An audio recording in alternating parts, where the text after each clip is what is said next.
All right, guys, welcome back to the show. We got a very special guest. I say that every time. I know, I'm sorry. But today we got JJ Jackson. He's going to talk to us about his story, and it's a unique one. So get ready. Um, so without further ado, here's JJ. What's up, man? Hey, what's going on, brother? How you doing? We're trying to beat the heat. We're making it. Got me a cold beer, and Oh, we're trying to stay hydrated. So the heat dome is upon us. absolutely. So Nah, if you want to go ahead and give us all your where they can find you on your socials, we can do it again at the end.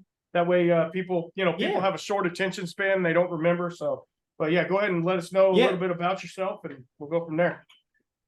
Now I'm JJ Jackson. I've got several monikers, but JJ Jackson, Joe Jackson, the unsolicited one that I may care for or not care for, Moonshiner Joe. But the main thing where you can find me at on all the social platforms is High and Angry.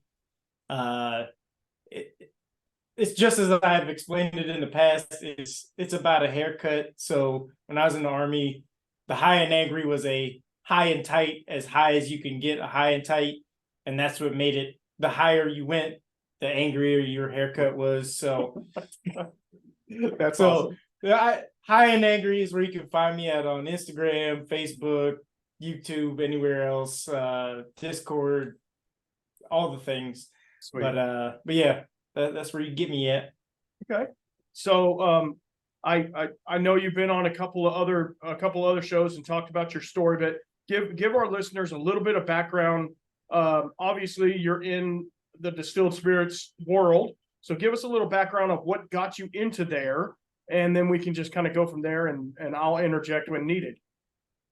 You know what, man? Honestly, it was something that kind of came into my life when I was at, like, not a low spot, but like not the best spot where, you know, I've got the mentality about myself where I can like plug into something, right? Right. And in this particular instance, like, you plug in quick. I, you know, I found this little joint called the hdforum.com. Shout out to the HD forum. I know a bunch of the administrators and moderators. For as much as people hate the forums and hate, all the BS that's on them, that one by far has the most to read. Yeah. And when it comes to it, that's where I plugged in. I started reading and just taking notes. And like, this was a couple years ago, and I just started taking notes, and I took notes for like a year, man. Like, I was literally just like plugged in. I was like, whoa, what's the active topics? Who's doing what there? What are they doing with this? Like, Yeah. you know, what does all this mean? And then I decided, well, since I'm so interested in this, and I don't know, maybe I'm spending a little bit too much on my everyday drink at the at the old liquor store. Yes, sir. Maybe I just try and make it myself. I don't know. And of course, I did the same thing that everybody else does in the beginning. I made a corn sugar wash. It was cracked corn. I didn't convert anything. I just put hot water on corn and did the thing. And when that first little bloop came out the end of the spout, man, I was hooked. There's nothing. It got you right there, right? Yeah. Yeah. But I think that's everybody, and it's not so much about the people are like, oh, I'm an outlaw, or I'm this, or I'm that. Like, it was literally like, I just did science. Holy shit. Like, I just did science. This is like so cool. Yeah. you know Yeah. and it wasn't good, but my brain was telling me that because I conquered science, that of course it was good. Right. But I mean, it just began a journey that, like, no matter what the ambient or whatever the ethics and the ambiance is around the thing itself, it really took me from a place where I was not plugged in to like having something to be plugged into outside of work and family and friends and all this stuff. Absolutely. Like everybody needs something to sink their teeth into, and like this was it for me, man. Yeah.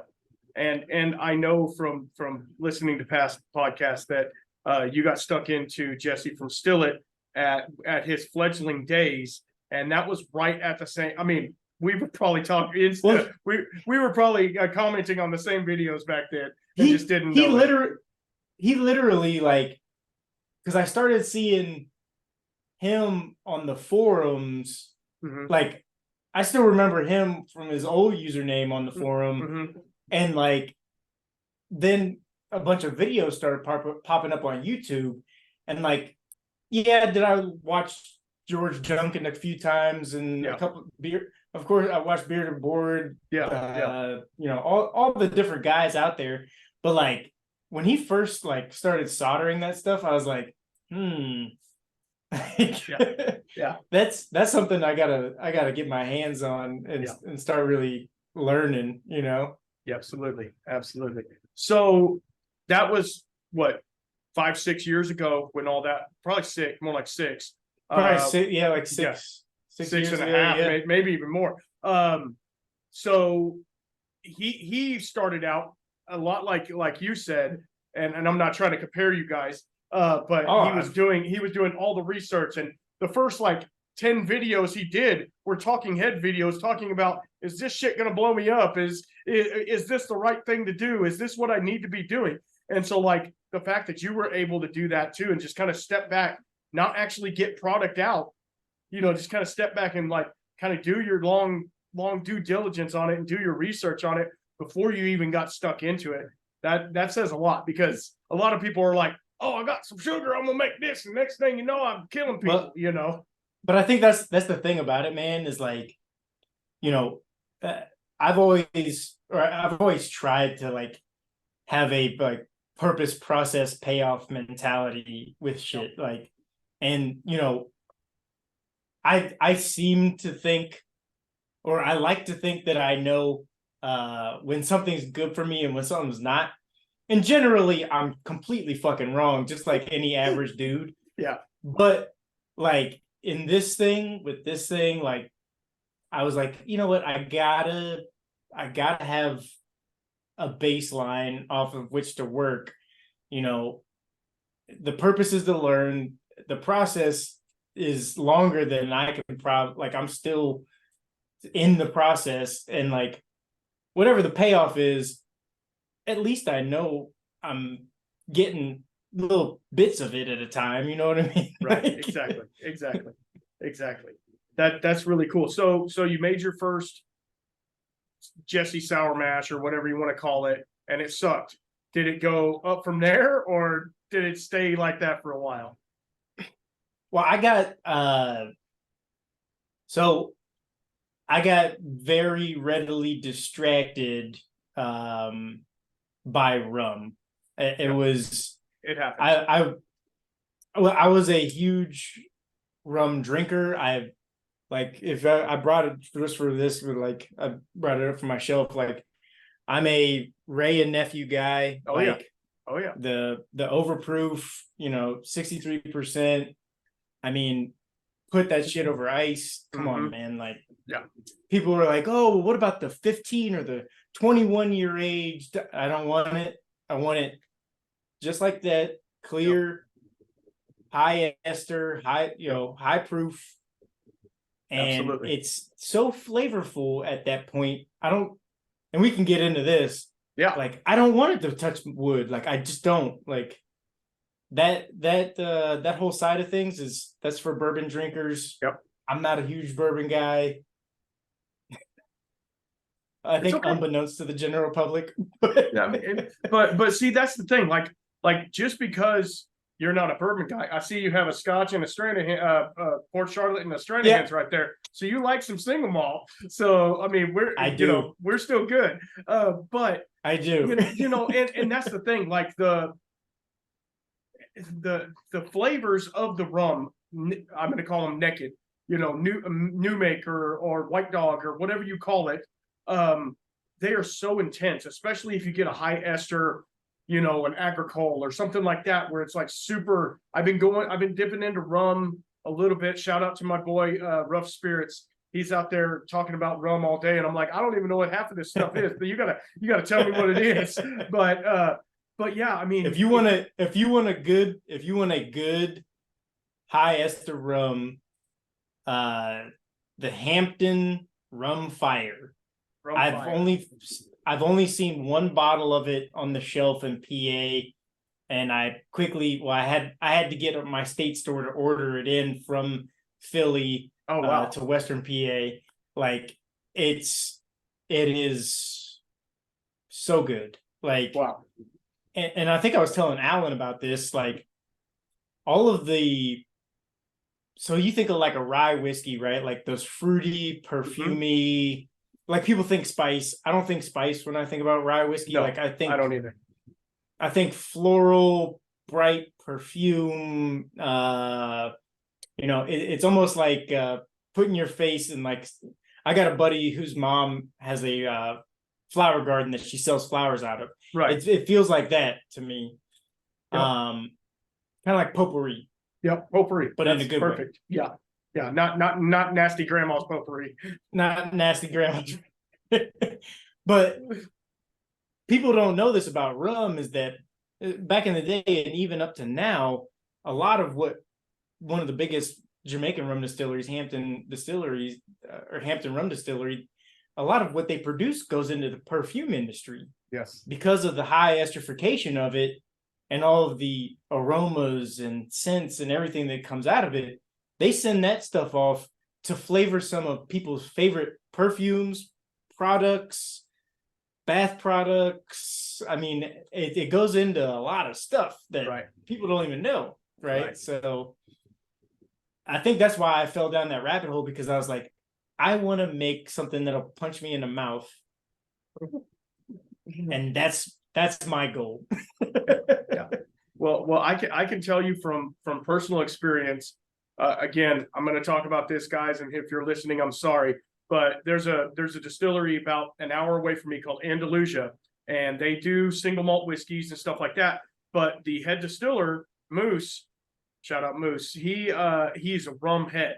He loves rum, and they made the first bottled and bond agricole rum in Texas. And I mean, it's amazing. I haven't even cracked it open. I got to try a sample when I went over there, but I haven't even cracked the bottle open because I'm like, I don't know what to do with it. I don't know if I drink it straight or mix it or whatever. Because that's the cool thing about the rum community, is they don't give a shit. Like, if you want to add Coke into this $1,000 bottle of rum, do it. And with that, there's a whole thread, I think, about the type of bubbles you get. Because usually when you add Coke or Pepsi to a rum, you get this, like, it depends on the quality of the rum, depends on the amount of foam that you get that sits at the top of that glass of rum and Coke. Wow. Okay. So there's like a way to.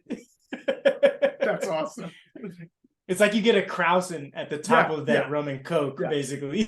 Yeah, that's crazy. That's crazy that there's like that's even a thing. Like most of the time, you're just like, oh, that'll work. Oh, it's too strong. Add a little more. Like whatever. But that's what I love about the rum community, and I feel like the whiskey community is getting better at that. The whiskey guys are trying to be like, hey, let's make a cocktail. Like, you don't need to be drinking hazmat bourbon, straight in the middle of summer. I'm sorry, stick it in something and, water it down a little bit or something, because you're going to kill yourself. I mean, it's not we're not all out here trying to kill our liver at the same time. Like, I think that's the thing that, like, if I were going to import anything or like make my mark in any way in this industry, is like, I want a grain forward spirit that is a new make, that can be sipped either neat or on ice, and can go with anything. Like, I want it to be able to be used like with a herbs and spices in a cocktail. You can make a mint julep out of it. You can turn it into so many different things, especially as a clear spirit, because like sometimes with an aged spirit, after you add other stuff, a lot of what you were left over with is the barrel candy, the barrel spice, and it's more the tannic flavors from that rather than the grain. But like people think of their vodka, like your vodka, most of what they're drinking in vodka is like, has no taste, quote unquote. But like if you think about a clear spirit, like a clear whiskey, I mean, it's basically a vodka with taste. Yes. In a lot of ways, yes. like that you can impart to so much other stuff. Yep, exactly. Exactly. That's funny. So talking about the journey, and we don't have to get too deep into this. I see you got some boots and some tags up on the wall there. I know from other podcasts that you're a veteran, and thank you for your service and everything you've done for us. I appreciate it. I know we all do. And that kind of got you into, it kind of got you out of the way of yourself. And then now you're on to doing other things. And what are some of the other things after the military? What are some of the other things the other endeavors that you did before you got into the spirits world? Well, I mean, like the military thing, like I got, give a shout out to the 82nd Airborne Division. Like I was in the 82nd Airborne for a number of years and did a couple of deployments with them. And, that was like my first love from when I was like a small child. So like I always had a dream of doing that. I graduated college, didn't have a pot to piss in after I graduated, and I was like, I'm going in the military, like screw it. But I mean, after I got out, I worked in the oil field for a number of years, and I've since fallen into several other jobs in like the pipe, valve, and fitting industry as a salesperson. Okay. So like, well, let's rewind a little bit. One of the main reasons why I joined the military is because I got a degree in philosophy and theater arts performance. So around the recession of 2007, 2008, there wasn't much going on with philosophy. Arts performance. So the next best thing was to be an airborne infantryman, right? Of course, that's the logical leap, right? Right. Yeah. Jump out of airplanes. Yeah. Right. Yeah. But fast forward to like I said, 6 years ago or whatever, like, I'm working a sales job. It's great. I'm making good money, but like, I always wanted something to kind of like compartmentalize that feeling that I used to get when I would like write a standard operating procedure or train people how to do battle drills or like that like feeling where it's like, man, like I'm really making my mark on something. Like in sales, yeah, you can have a great sales year, you get that's great, but it's not something tangible. Like it's not, you can't hold it in your hands like a bottle of whiskey, right? Yeah, absolutely. So that's what I was looking for, man. Like I wanted something I could hold in my hands and call my own, and something I could really make my mark on. And that's kind of what led me down this path. Like, and it is for anybody out there, we can curse, right? Oh yeah. It's a fucking rabbit hole, bro. Like, yes, it is. It is a rabbit hole of I don't know what magnitude. There's literally no rules. Like you write your own rules. Like, and from what I found in the military, like to make the cross connection, like, yes, there are rules in the military, but the best leaders in the military are able to basically reconfigure and readapt everything for the current situation that you're in. And like, I find that every time that now flick the switch, because that's what most of us are doing out there, Yeah. I would assume. Yeah. That's an argument all into itself. Yeah, absolutely. Or light the fire for the still. Like there's a adaptability, a challenge, a process that I think is just so cool, man. It is. And so that love of exploration got you into or onto a little bit of a whirlwind.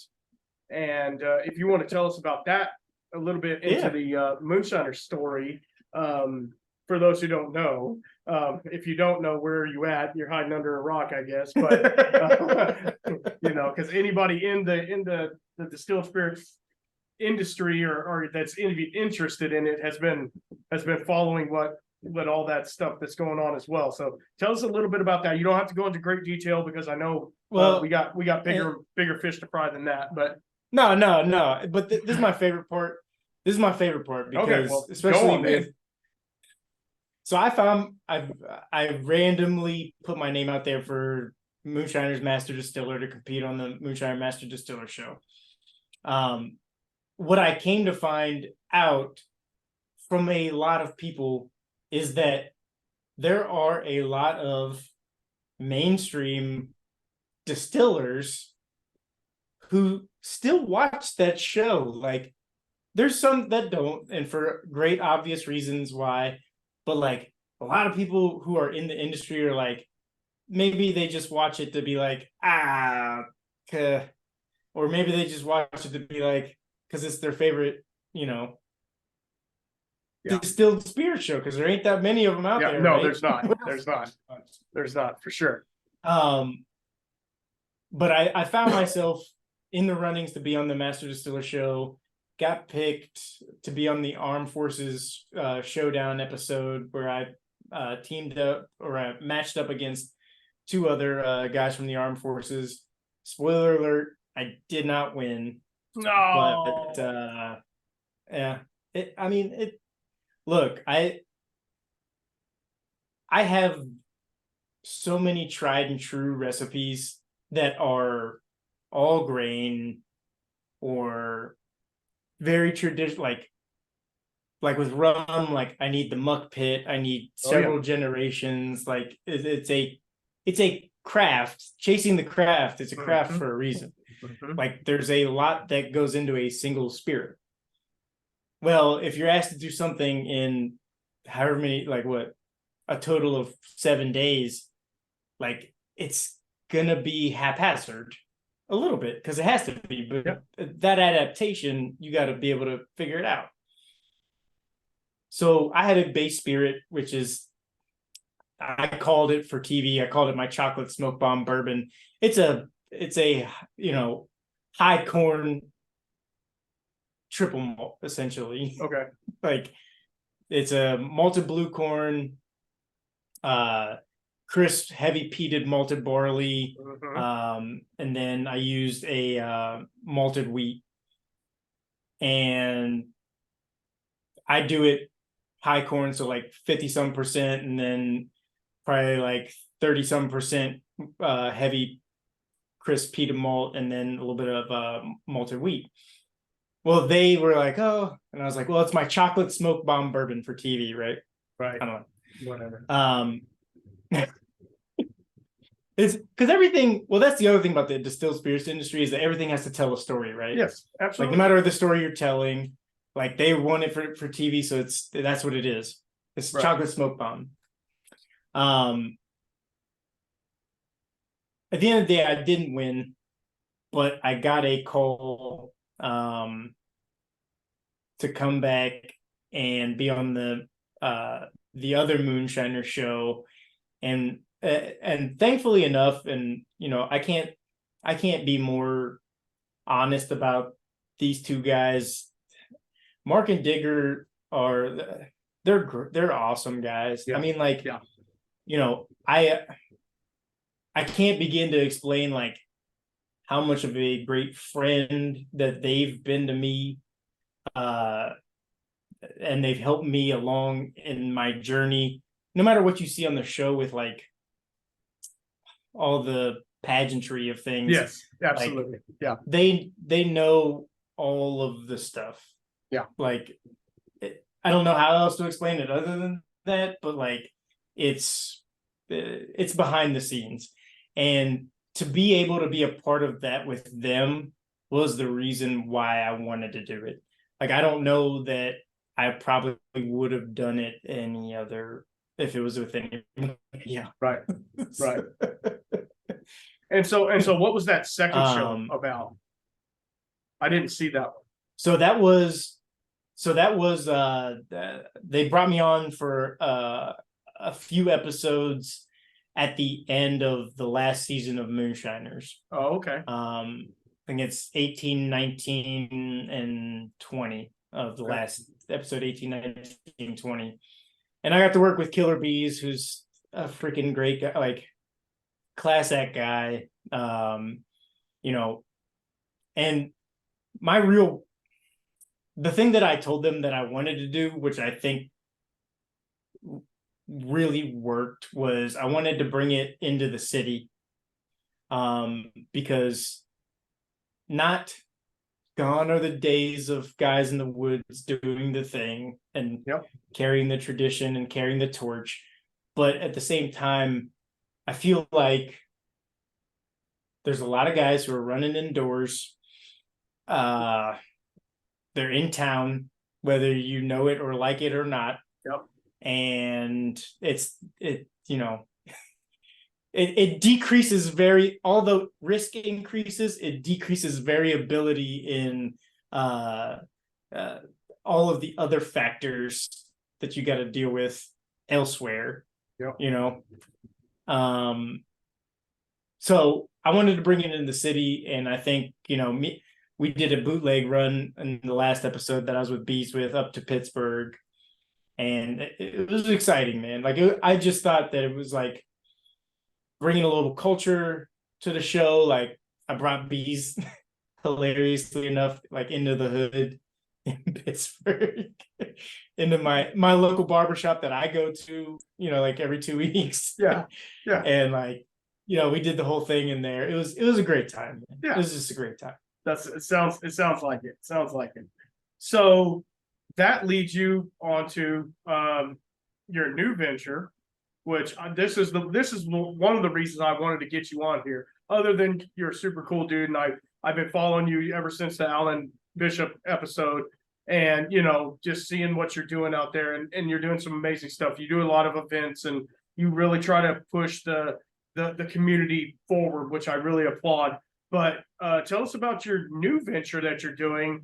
Not to push it too far forward, but this new thing you're doing is what's super cool. And it kind of changes the game for you especially. And I think it kind of doesn't seal it, but it kind of puts it in a direction that I feel like you want it to go. Is that correct? No, for sure, man. Like I couldn't even at the beginning of all this, like the beginning of my distilling journey, like think about like having a legal bottle out there, right? Like I really didn't have any aspirations about it. Like I didn't think about that. But at the same time, like when I got on the Master Distiller show, I think is when it hit me, was that, I, outside of what I was like doing for that show, like look, I've made my own Badmo barrels. Like I've done all kinds of stuff, like hypothetically here. And like I know that I know the craft as well as I can know it up until this point. Right. And like I think that I had something to offer. And lo and behold, I hook up with a guy on, because I like to think I stay true to my roots. I hooked up with a guy on the HD forum that was like, hey, you want to meet up? And I was like, yeah. And how those meetups go. It's like, I don't know. Yeah. Meet somebody on the internet. Yeah. he's like, here's the address. You'll know where you are when you get there. And I was like, great. Yeah. And, lo and behold, I pull up and it's a distillery. Oh, okay. So I walk in and, I'm like, oh, hey. And he's like, hey, you were on the Master Distiller show, right? And I was like, well, shit. Yeah, I was. He's like, oh, yeah. Because you know how on those forums, they don't like that show or any of the things at all. He's like, well, hey, like, let's hang out. So I hung around for a while. But finally he was like, hey, look, like, he's all about this is my buddy Christian. He's all about just opening the industry up, man. Like, the guy is so giving, and I mean, like, I owe a lot of shit to him, but like he's all about opening the industry up. And he was like, hey, do you have anything you would want to do legally? And I was like, well, I've been doing this 100% malted blue corn. I think it's really good. But that's not to say that he didn't put me through my paces. I think I brought like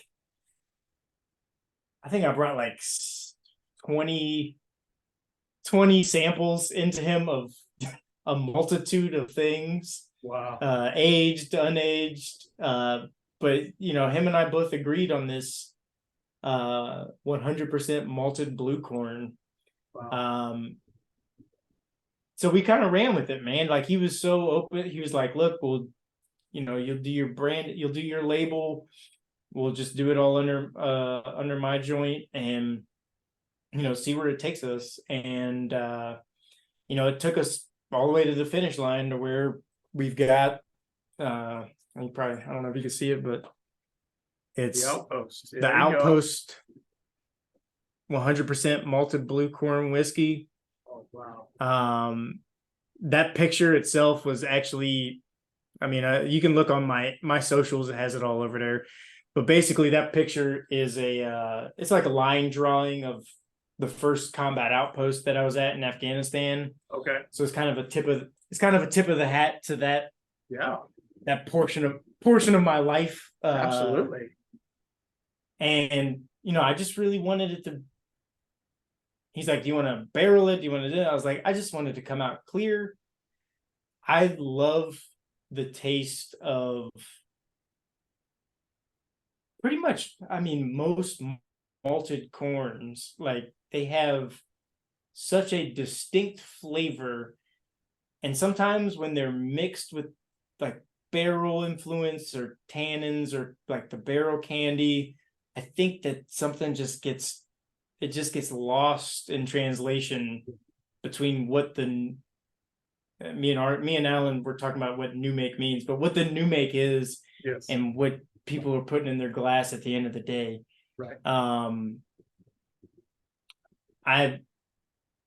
I feel like, personally, if I were going to drink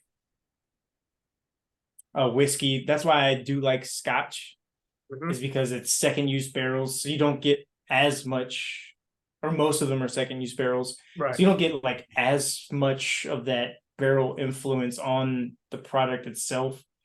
I want to taste the grain. Like, yeah, I'm paying for it. I know where it came from. Number one, yes. Like, the farmer down the road 100 miles from me grew it.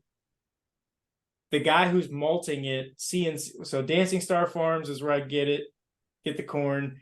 CNC Malt is where it's malted, which is about 20 miles from me. Oh, wow. And he floor malts it. It's a beautiful operation. He took an old. You should probably get Brendan Carroll. You should get his ass on here. Yes. Send me his info. I'll definitely get him.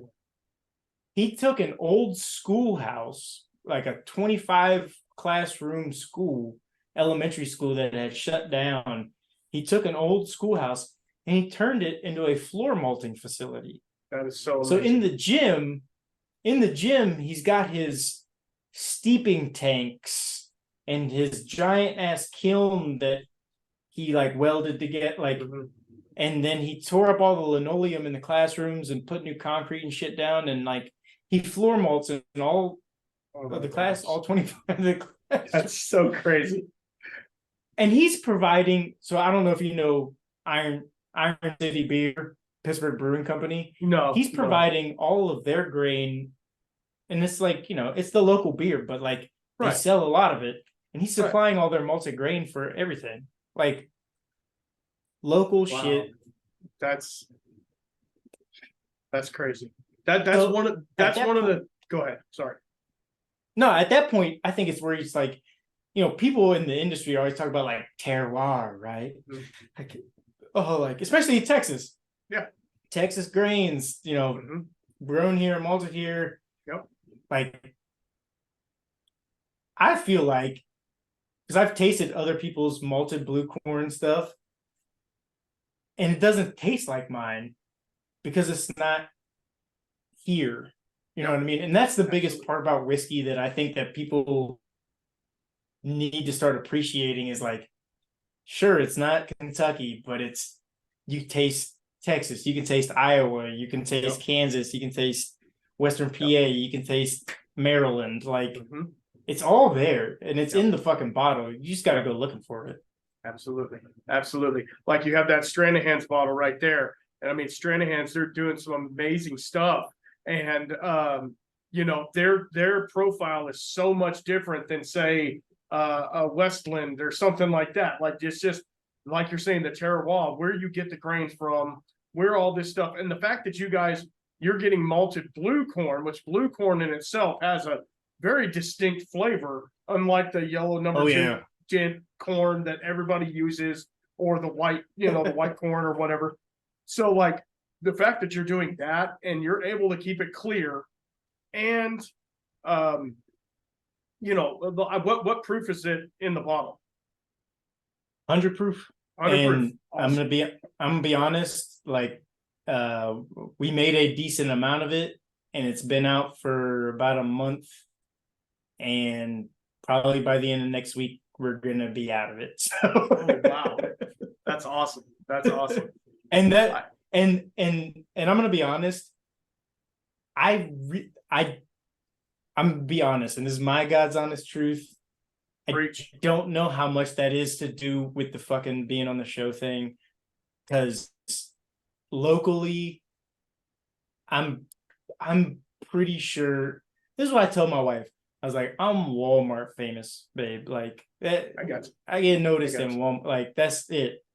Yeah. Like, nobody else knows. But I do also know pretty much every head distiller in Western Pennsylvania, and I've had them try it and they like it. So like, I think the word of the mouth of like the Western Pennsylvania distilling group, Yeah. like, I think that does a lot for somebody, in my Absolutely. position. Absolutely. And the fact that you're not trying to piggyback off of the fame of the Moonshiner show or anything like that, like the fact that you're out there busting your ass and getting people that are doing shit the right way, doing it local, trying to stay as local as possible, and they're doing it your way, the way you wanted to do it, and they're just kind of like, hey man, if it's good, it's good. If it sucks, it's on you. That's really cool. That's really cool. And that's the thing where it's like, I did an event. Well, I made a base spirit for an event. I guess that was 2 weeks ago. It's the Barrel and Flow event here in Pittsburgh. Mm-hmm. And it's a convention where black brewers and black distillers can come together and like set up a booth. So I set up through the distillery that I'm working with, and I made a pear split brandy as a base spirit for another group to then make mixed drinks out of. Okay. And the split brandies are great to make mixed drinks with. Like, they are. Especially mine was a triple malted split brandy. I told Alan about it, but Yeah. But it was malted white wheat, Dingman's biscuit, and a Gambrius honey, and then pureed or crushed pears. And I mean, to make a mixed drink out of that, like the botanicals that they put in it, like there was one that was like a rosé mixed drink where they use like rose petals and lavender and other things. Like it's just, it's cool to be able to be a part of stuff like that as a professional, and like not as like, because my name wasn't on anything, like Right. just as a professional, in reverence to like, hey, you made a good base spirit, thank you. Yeah. Versus like, oh well, Moonshiner Joe showed up and that's great. Like I was glad about the appreciation of that. Like that made me feel like really good. Yeah, no, that's awesome to me, because like, and again, this is not tooting your horn, but like you're not trying to ride that wave.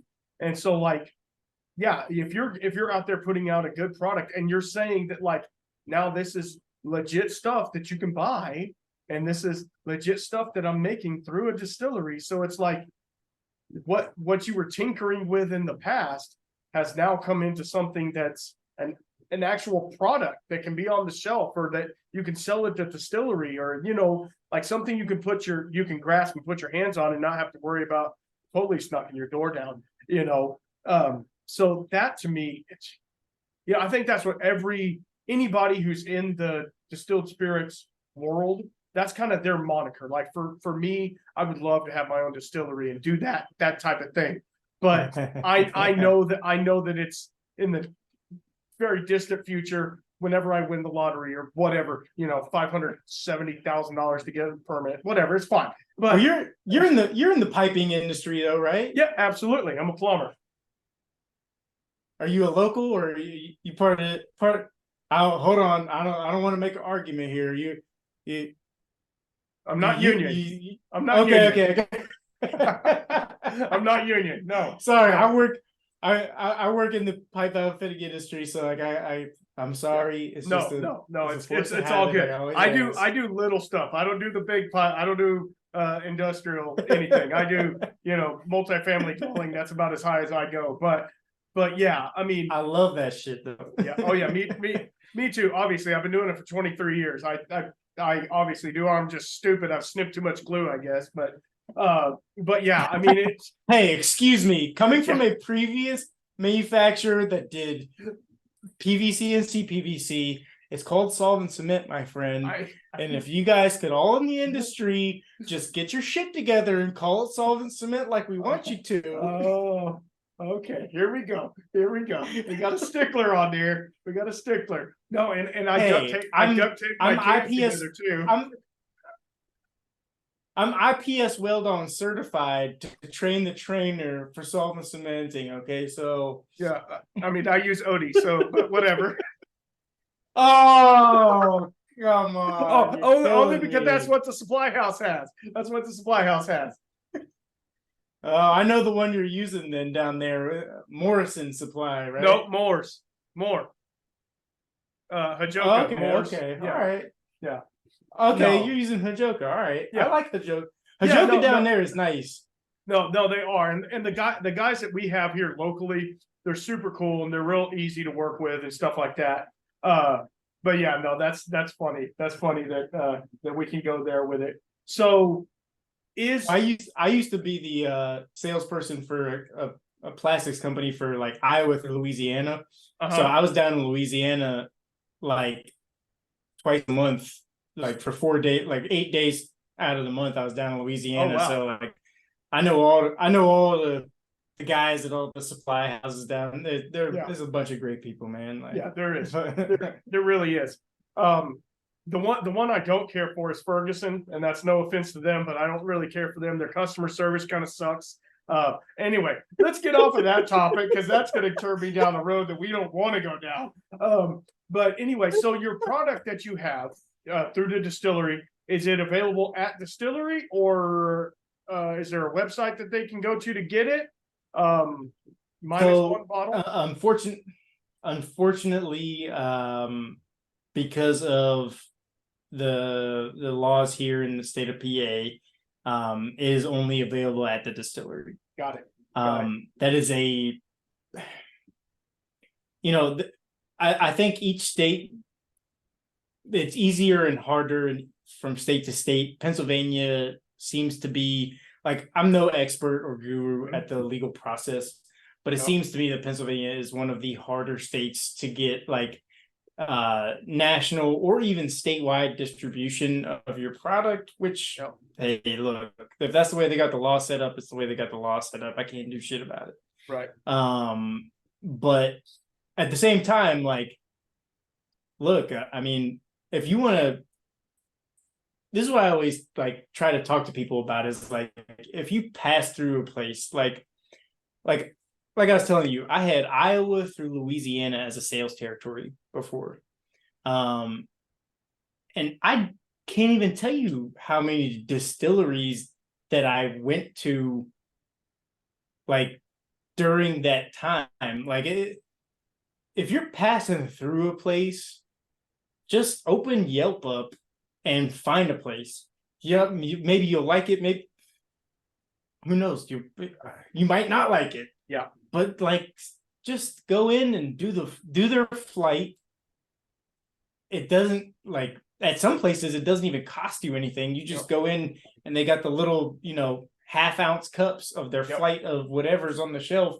It doesn't fucking cost you anything. Go in and just taste. I mean, and you're literally tasting a place, like, and it's shit if it's made there. Yep. And that's your best friend when it comes to, either making your own shit or tasting other people's stuff, because now you have like an Encyclopedia Britannica of shit in your head where it's like, you know what that takes me back to? It takes me back to that thing and that one time when me and you were blah blah blah, and like, people don't realize that that's where 95% of your taste comes from anyways, is like, what it reminds me of is that one thing that I was doing when I was blah blah blah, and like I was water skiing with two dogs and I had a beer on my head, like, like that's what it brings you back to. Absolutely. So I think that's, I mean, if you want to taste a place, just go to the local distillery in that place. And I will say, like, I will say that I've had more good experiences than bad, especially if I come to a place with like an open brain and an open mind, because some stuff that people think, just like when people approach a bottle of clear whiskey, like, what do you think to yourself? Like, oh, burn, ooh, I don't know. Like, what's it gonna do? Am I gonna be like drunk immediately? Like, yeah. But it's like, no, come at it with an open heart and an open mind to the flavor of where you're at. Because like, that is Western Pennsylvania. Like, that is it. It's Western Pennsylvania water, malt, grain, the whole shebang. Yep. That's the taste. That's awesome. And by the time this episode comes out, I will have already released this episode, but I talked about whiskey places and places you can go to drink whiskey. And of course, there's Kentucky and Tennessee and, Scotland and all those places. But your backyard has some awesome stuff going on as well. Yeah, it might not be whiskey. They might be making gins and vodkas or something like that. Go there, try that thing out, talk to the distiller. He'll give you the in-depth tour because he's as nerdy as you are about it. Yeah, you might not care for his vodka, whatever, mix it with something, it's fine. But like supporting local and also supporting your community, and then in turn, that helps you be a better steward to other people. And then when you go on a trip, find somebody, a brewery, a distillery, something to go to that you're there, and support that as well. Like every time I go out of town, out of state, which I don't do a lot, I need to do more. But every time I do that, I try to pick out a distillery or a brewery or something to go to and try their product. Because if you don't, you're going to have this very small niche of, this is what I like and this is all I like. instead of broadening your horizons. And I think that's something that's really cool. Yeah. I walked into my buddy, he lives in Columbus, Ohio. I walked into his house the other day, and I can't tell you how many bottles of Weller that he has. But what I can tell you is that when I open up the tops of most of those bottles of Weller, it kind of smells the same. And Absolutely. that's fine. That's fine. Like I've got nothing against that. Right. Fucking excellent product. Right. You know, hats off to the person that crafted that from, you know, time immemorial, right? Yeah. But I was like, well, this is how I stumbled into a 5-gallon. He was talking to a guy, and then I stumbled into a 5-gallon bucket of honey that I ended up taking home. Okay. And the question was like, well, what are we going to do with that? And I'm like, well, I don't know. He's like, well, let's make a honey whiskey out of it. And I'm like, well, you know what? No. Like, I'm going to do something so far afield of what, like, I don't want to Tennessee honey Jack Daniels. Like, yeah. There's plenty of that for everybody to go and consume, you know? Yep. To make something crazy. You know what I mean? Like, so now I'm brainstorming with my buddy at the distillery about like what we're gonna do with this 70-something pound or 70 pounds of honey. Like, what would be really, it's that kind of thing where it's like, go ahead. No, I was gonna say what would be really cool is to take the honey and cut it in half, bochet half of it, you know, boil it for a little while, get those dark caramel esters, and then mix it with a little bit of grain. Even some peated malt would be amazing. Anyway, throwing that out there, but mix it with some of that and make a half and half, kind of like mead beer, and then save some back. You know, if it's good, you know, obviously do a clean ferment on it, save a little back as a mead or a what do they call it? Not a brute. Anyway, one of those. Save some back, yeah. and then distill the rest, and then make a fortified. What is it called? Shit. When you have a beer. Now, a beer and a wine mixed together. You're on the same page as. Shit. At whatever the TTB calls it. Yeah.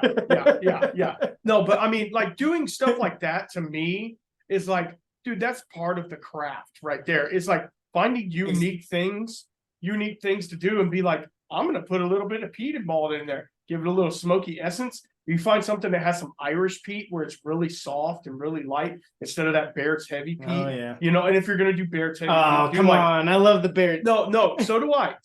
But at the same time, like on something like that has that light honey profile, I mean, it's going to have a darker caramel profile as well, but I think the smoke would overtake that and you wouldn't be able to get a whole lot of it. So you want to back down on your smoke profile. That's just me developing mash bills. Sorry.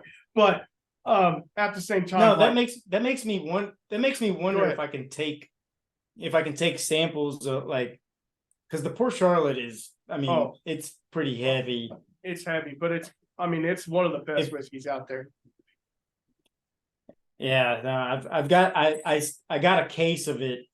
This had to be like probably 5 years ago, and I'm still not through it because I savor it. But I mean, like the Port Charlotte, I'm wondering if I just take the honey itself because it's a spring honey. It's not a fall honey, so it's super light. Mm-hmm. But I'm wondering if I take it and maybe just take a couple Glencairns and put a dab of different style peats. Yep. Or different single malts even, and just figure it out that way. See if I want a heavy or a light.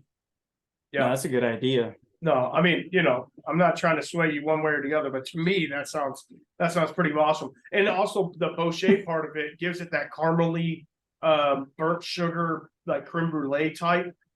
which Oh, yeah. I've made a couple bouchées in the past, and I mean, put a little vanilla in it, and now you're talking DSS, which we go down that rabbit Yeah. hole, and that's totally different. But like a DSS category to me is the best category to have. I can do whatever the hell I want with whatever I got, and just slap a DSS on it, and you're done. Like if I want to make that's a split brandy.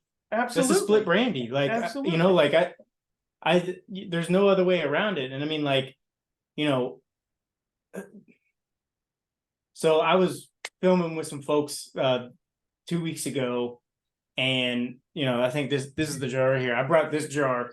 Now this is 140 proof split brandy. Yes, it is. And like I kept it back because I was like, hey, we'll see what I can like mix it with. Like I wanted to figure out like, if I end up proofing it down and like mixing it with shit, then I wanted some high proof shit to just stay back. Right. Well, like, push comes to shove and everybody's like, well, hand me the jar, right? And hand the jar. They're like, this isn't 140 proof. Well, my arrogant ass went back to my truck and I was like, well, here's my graduated cylinder and hydrometer. No, you didn't. Oh God. That's So funny. I popped the old hydrometer in there. They're like, well, holy shit. I was like, I don't know what to tell you. There's something about it. But to be able to have that high proof spirit to then like proof down and mix and all that shit, like as a distilled spirit specialty, that is like there's nobody else that's gonna be doing that. Like, and that's what makes this industry special, is that creation of and that imagination that you can like throw at anything, right? Like, I know guys that like what I was gonna do with that honey was a like a honey jalapeno, Okay. which I'm still considering like very strongly. I'm on the fence. Okay, a Capscamel. I got you. Okay. And I mean, I will tell you, it distills over, so it's going to be hot on the finish. So my but that was my like question of process was, do I distill, then add jalapenos after, and then back sweeten with honey afterward, like make a mead, distill, like, and I would definitely throw like a Kveik yeast at it. Yeah, absolutely. Distill it, because I've done that in the past and it's turned out like wow. Like distill it, throw the jalapenos at it, and then take the jalapenos out, maybe like for presentation, leave one in the bottle or some shit. Yeah. And then back sweeten with honey to a point to add the sweet. Yeah. And the spicy. So that was like kind of my idea, but yeah. I mean, I can tell you from doing I did one Capscamel and I fermented on the jalapenos. And by the time I bottled it, it was hot. I mean, it was, and of course these were jalapenos from my garden, so there's no telling the Scoville of it. It could have been 8 million. No, it wasn't that high, but like it felt like it though. But like it had it had the honey sweetness, so you got that because it ended up, and I'm just gonna get geeky brewer talk, but it ended up like 1035. So we're talking really high gravity on the finish, because I back sweetened it a little bit because the heat just kept coming in. And I was like, oh my God, I kept adding honey to it because I was like, I want to have some sweetness in the heat, sweet heat. Like when you have a pick a pepper or something like a jam or jelly that has jalapeno in it. Like I wanted that. Yeah. And it never came through. And so I've had it sitting over here on the shelf for like over a year. I need to open up another bottle of it.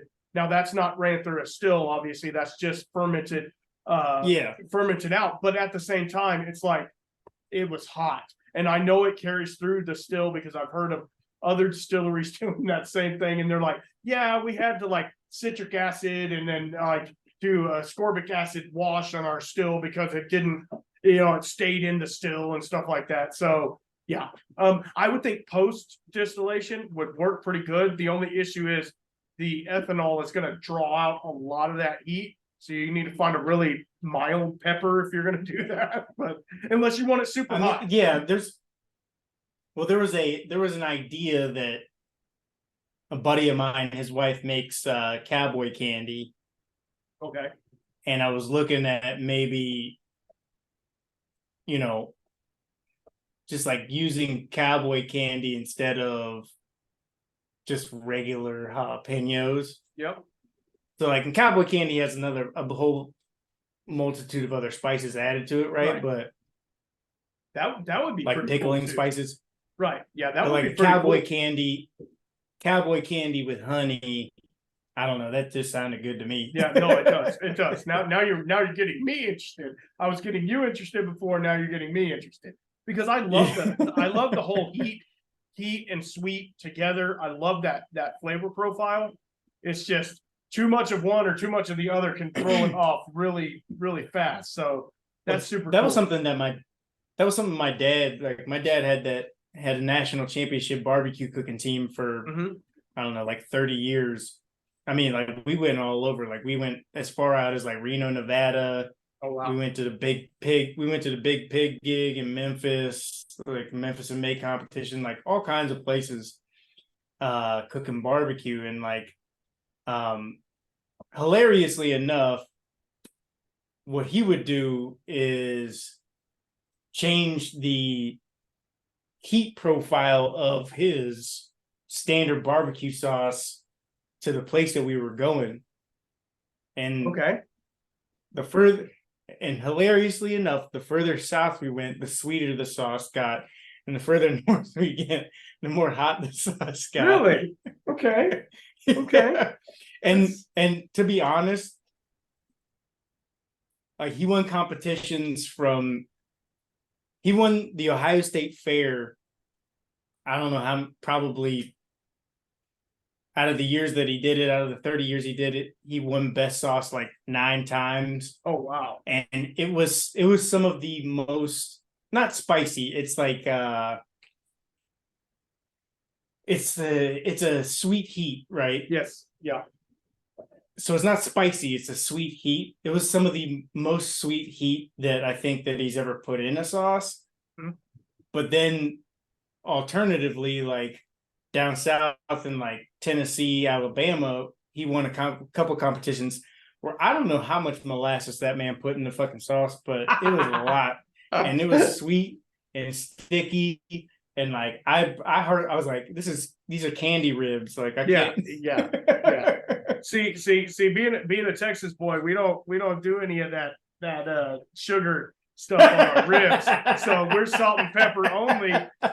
No, not even Lowry's. We don't even use Lowry's, right, Franklin's? We don't use Lowry's. Anyway, man, we need to have a whole separate Absolutely. We need to have a whole separate podcast talking about barbecue, because I'm gonna tell you what, my dad's I was 17 years old. My dad sent me to the Kansas City Barbecue Association school on how to be a barbecue judge.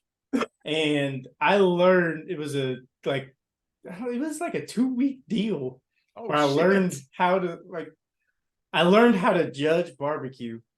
And my wife will tell you I am the pickiest when it comes to fucking barbecue. Like, and I know all the styles, like, because it came to a point where my dad didn't want to work on the grill anymore. Yeah. So he put my ass up there. Yeah. So obviously, like, I changed the rub a little bit. I changed up how he did. Like, I changed it to what I wanted, and I won a whole bunch of competitions.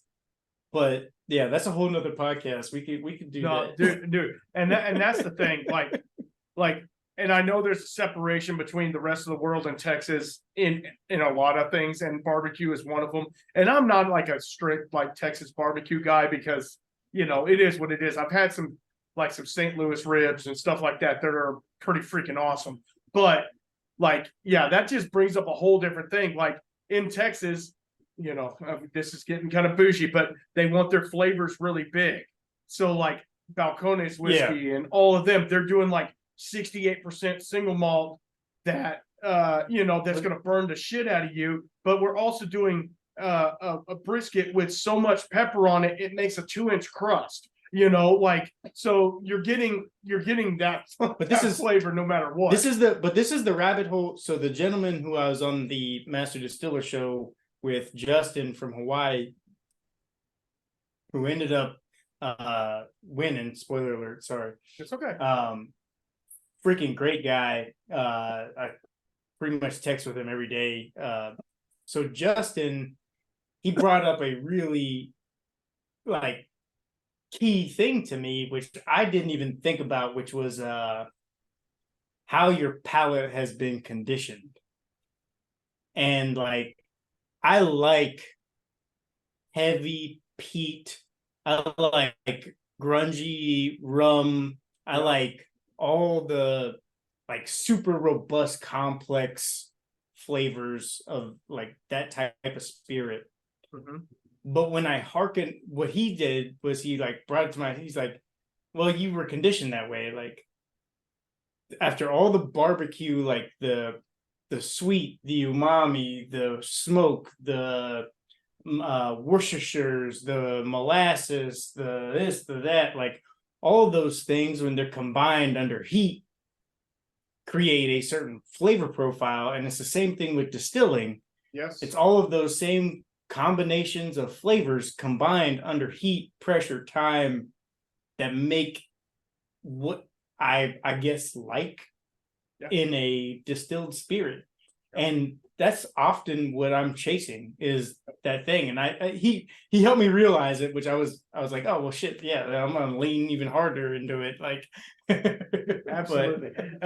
That to me is awesome. And how we can pick up on all that in everything we do. Like I like the real smoky, salty brisket, but I also like smoky, salty scotch as well. So those are going to go together. But I like my beer as light as possible. That's weird. But anyway, because I don't want to have to think about the beer. You're drinking Lone Star? Where's the Pearl at? Come on. I mean, I don't have no Pearl. They don't sell a lot of Pearl.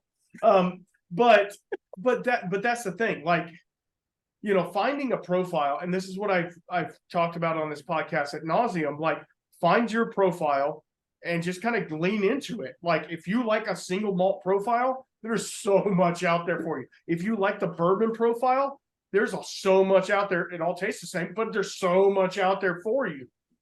So you can kind of like pick and choose what you want. If you are like really into delicate flavors and delicate, you're really into like light lemon sauces and stuff like that on your food, maybe you want to try a Japanese whiskey. Who knows? You might like it. So that's the thing that like I try and tell people, like, find your little niche, go outside of it, obviously, and find weird shit that you want to try too. But like one thing I've been diving into lately, and I don't do a lot of botanical spirits just because it's crazy.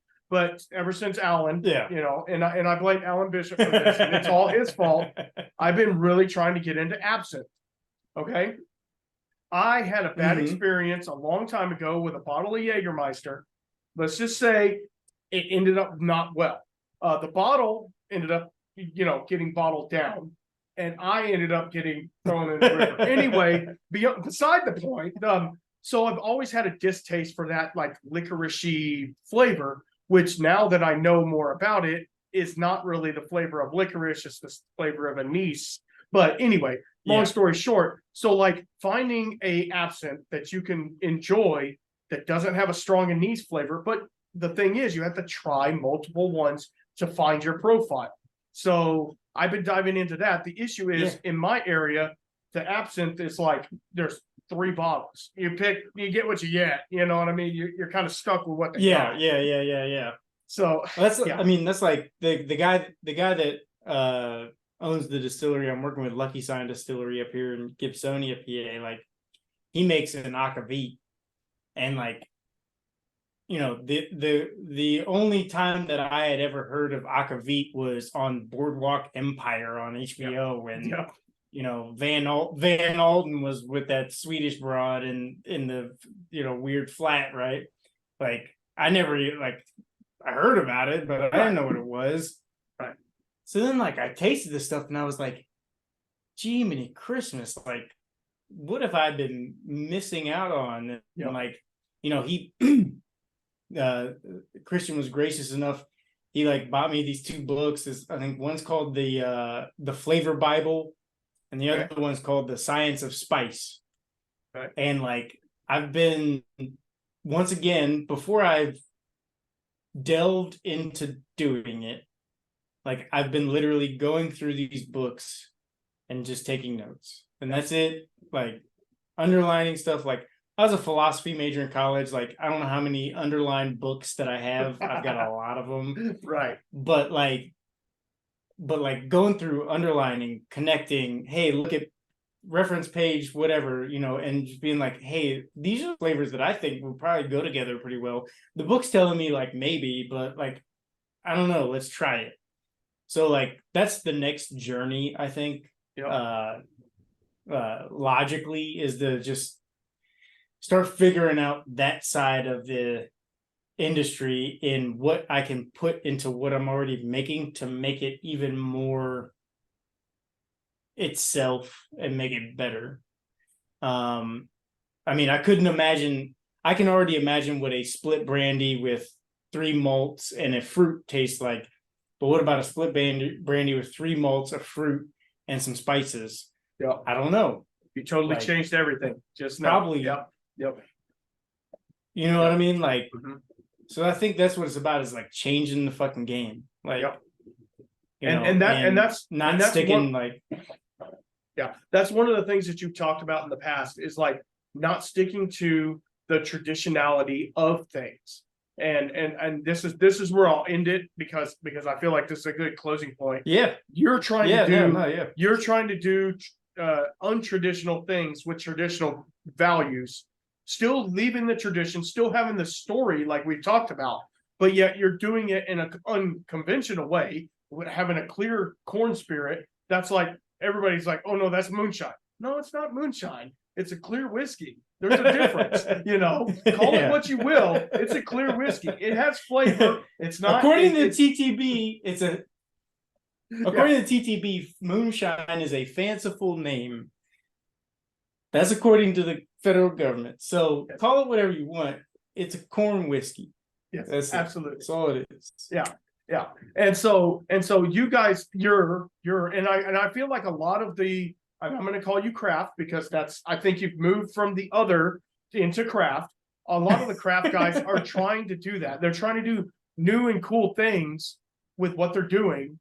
And they're trying to push boundaries, and like, let's make a funky brandy. Let's make a weird rum. Let's make, an aquavit. Like there's a local distillery here in my town, and he makes a traditional aquavit that's from Austria. It's a recipe that he's had for 800 years. But what he's doing to it, he's putting his own spin on it. That's so cool. Like, put your own spin on it, make it your way. He's adding a little spice. He's adding this. He makes his own gin, and he adds a lot more orris root or something like that. And it just like ups the whole thing. That to me is super cool, and that's super crafty. And it's also not, again, I'm not poo-pooing the big distilleries, the big 6 out there. I'm not poo-pooing any of them, because they're making a product. They're making a good product. Obviously, because it's on every shelf, everywhere. Everybody's got a bottle of it in their house. I guarantee you.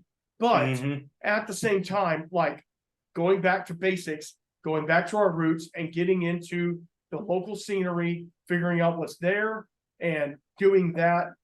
And I applaud you personally for doing that, stepping away from shed work and doing more at the distillery and producing what I can only hope to be a good product. I haven't tasted it, but I can guarantee you I feel like we have about the same profile. I can guarantee you, if you like it, I'm gonna like it. So well, I'm not the sommelier, but I will tell you. Calm down. I will tell here. Well, as Killer Bees would tell me, hear me out. I'm not the sommelier, but I like what I like. And I feel like, there's a lot of other people out there that like those kinds of profiles. And if they would only, do like I said, like taste your local flavor, like it's there at your fingertips. I didn't know it existed until I looked into it, because I was the same guy that bought Bullet Rye for years and years and years, and was like, Bullet Rye, Bullet Rye, I love Bullet Rye, Bullet Rye, Bullet Rye. I'm not drinking anything else, Bullet Rye. But guess what? The guy down the street, he's doing something like Liberty Pole here. They're doing Rose and Rye. Liberty Pole's doing some cool stuff. And Jim Huff down there, like, geez, like that guy. I remember emailing him years ago. He emailed me back a couple minutes later, and like great guy, but super creative. Like, he let me taste some stuff right off the still, and I was blown away. Like, Yep. All right, so we're gonna wrap this up. I really appreciate you coming on here and talking to us about all your story, and I would like to have you on a little while in the future. Let's see where this thing goes. Yeah. You might have some more product out. You might be doing some other stuff. I'd like to see where this honey thing goes. See if you go spicy or sweet. But go ahead and tell everybody again where they can find you, and then stick on because I want to talk to you after. But yeah, tell everybody where they can find you one more time. No, like I said, High and Angry across all platforms. It's about a haircut. It's really just the tip of the hat to all the guys I served with, who they know who Sergeant. You know who Sergeant Jackson is. If you're out there listening, you fucking know. You know what it's about. But High and Angry across all platforms. Hit me up. I would say, like, if you Facebook message me, Instagram message me, I get back to like 99.9% of motherfuckers, unless you're a bot that obviously looks like one. Absolutely. So just hit me up. I'm out there, just trying to, not even just make my mark, but just try to, inform people and be as best of an advocate for this thing that I love as possible. So hit me up, man. Absolutely. And we appreciate you for that. And again, thank you for all the service that you've done for our country, and we really appreciate that. And also, don't forget to follow everything I'm doing. Obviously, if you're listening to this, you're following this part, but I'm _whiskey shaman everywhere you can find me. And go pick up the new Stillet shirt from Into the AM. It's the Sasquatch. It's the one I told Jesse to make, and he finally made it. So go pick it up on Into the AM. But yeah, until next time. I want to tell people out there real quick. This man is a shaman. Treat him like one. He's a medicine man. He's trying to get y'all right in the head and in the heart. So get out there and fucking support this man, because he's out there for us. I really, that means a lot, brother. That means a lot. Until next time, keep your spirits up.